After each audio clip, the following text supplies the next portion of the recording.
శ్రీ సత్యసాయి జిల్లాలో పోలీసులు అత్యుత్సాహం ప్రదర్శించారు.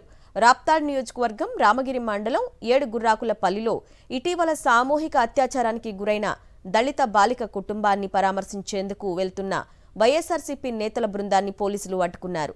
మాజీ మంత్రులు మేరుగు నాగార్జున, శైలజానాథ్, ఉషాశ్రీ చరణ్, రాప్తాడు మాజీ ఎమ్మెల్యే తోపుదుర్తి ప్రకాష్ రెడ్డిలను పోలీసులు అడ్డగించారు. పేరూరు వద్ద భారీగా మోహరించిన పరిటాల వర్గీయులు వైఎస్ఆర్సీపీ నేతలకు చెందిన వాహనాలపై రాళ్లతో దాడి చేశారు. టీడీపీ నేతల దౌర్జన్యాన్ని తీవ్రంగా ఖండించిన వైఎస్ఆర్సీపీ నేతలు సామూహిక అత్యాచారానికి గురైన బాధిత కుటుంబాన్ని పరామర్శించకుండా అడ్డుకోవటం దుర్మార్గమన్నారు.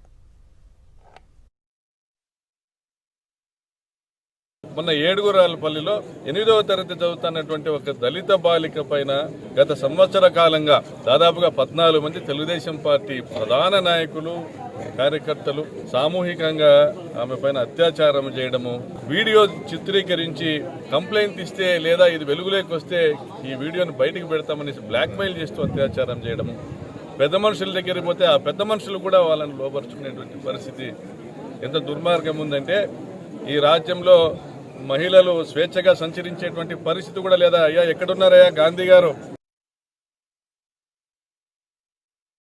నిజంగా ప్రజాస్వామ్యంలో ఉన్నామా లేదా అనేది అర్థం అవటల్లా.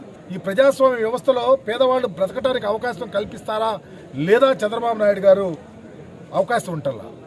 మేము ఆ అఘాయిత్యం జరిగింది, ఆ ప్రాంతానికి వెళ్ళాలి, అక్కడ బాబాసాహెబ్ అంబేద్కర్ గారి విగ్రహం దగ్గర ఈ ప్రాంతంలో ఇలా జరుగుతూ ఉంది, ఈ ముక్కుపచ్చలని పసికోన 18 మందికి పైగా దుండుగుల చేతిలో అఘాయిత్యానికి పాల్పడింది, రక్షణ కావాలి, ఆ కుటుంబాన్ని ఆదుకోవాలా, తగు చర్యలు తీసుకోవటానికి ప్రభుత్వం ముందుకు రావాలని చెప్పాలనే ఉద్దేశంతో వస్తే ఆ ప్రాంతానికి వెళ్ళనివ్వరు.